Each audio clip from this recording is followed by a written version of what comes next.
Urgent Niners fan, look at what just happened. Nobody saw this coming, huh?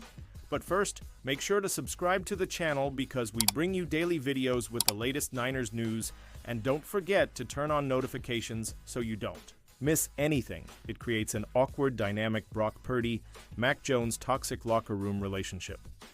Predicted by NFL analyst Brock Purdy, San Francisco 49ers quarterback might have some tension in the locker room, with Mac Jones having signed a 2-year deal with the team last month. Two quarterbacks with different motives and goals in the same team might shake up the dynamics in the squad, as per NFL analyst Mike Florio.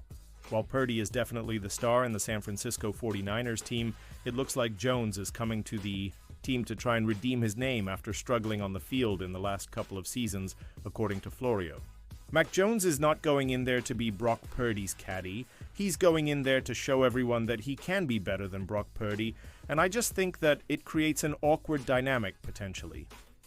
Mike Florio said about Brock Purdy and Mac Jones on Pro Football Talk on Friday. Brock Purdy has been playing for the San Francisco 49ers since 2022 after being selected as the 262nd pick in the 7th round of the NFL Draft. Despite being the last pick in the draft, Purdy has quickly climbed up the ladders to establish success as a pretty impressive quarterback. In the 2024 NFL season, the quarterback managed a total of 3,864 passing yards, scoring 20 touchdowns along with 12 interceptions for the team. Meanwhile, Mac Jones showed plenty of promise as he entered the league with the New England Patriots as the 15th pick in the very first round of the 2021 NFL Draft. However, his performance soon slumped and he eventually lost his starting position. In the previous season, Jones threw for only 1,772 yards, scoring 8 touchdowns for the Jacksonville Jaguars. Brock Purdy might get a $300 million deal from San Francisco 49ers. On another note, Brock Purdy is being rumored to get a juicy $300 million deal from the San Francisco 49ers, according to football analyst Craig Carton. Purdy is seeking a contract extension after joining the team back in 2022. However, the team has not exactly put out a number of as yet. Still, the San Francisco 49ers will surely cater to any demands that Purdy might have. After being labeled Mr. Irrelevant in the NFL Draft, Brock Purdy has managed to shut up haters for good after his remarkable performances for San Francisco. Until now in his career, Brock Purdy has thrown for a total of 9,518 yards with a 67.5 pass completion percentage.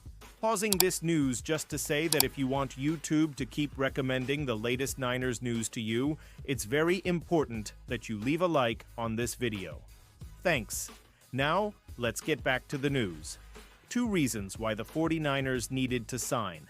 Luke Farrell signing tight end Luke Farrell could end up being the 49ers' best free agency move for 2 reasons.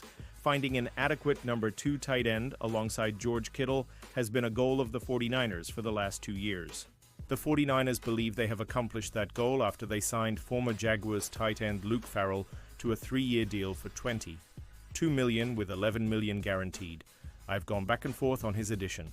Initially, it was a fine signing because the 49ers have needed a number 2 tight end. Then, I soured on it and called it the 49ers' worst free agent signing. The guaranteed money he received could have been swung over easily to Dre Greenlaw, plus the 49ers brought Kyle Juszczyk back after they cut him.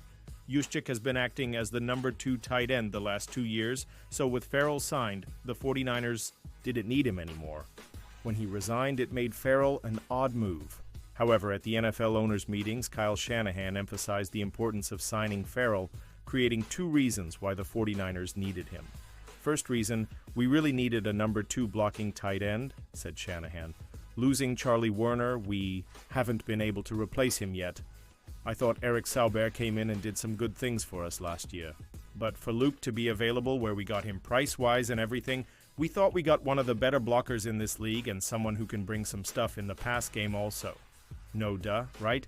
That was the most obvious reason the 49ers signed Farrell, but notice Shanahan mentions Charlie Woerner. He's been an underrated departure that has stung the 49ers. With Farrell, the 49ers get that strong blocker back, and despite not having impressive receiving stats, Farrell is capable, something Woerner never was. Second reason Shanahan was asked why it's so important to have a number 2 tight end, and his answer makes you feel great about the Farrell signing. I think it's one of the critical things in running the ball to balance out the 2 sides of the formation. Shanahan said.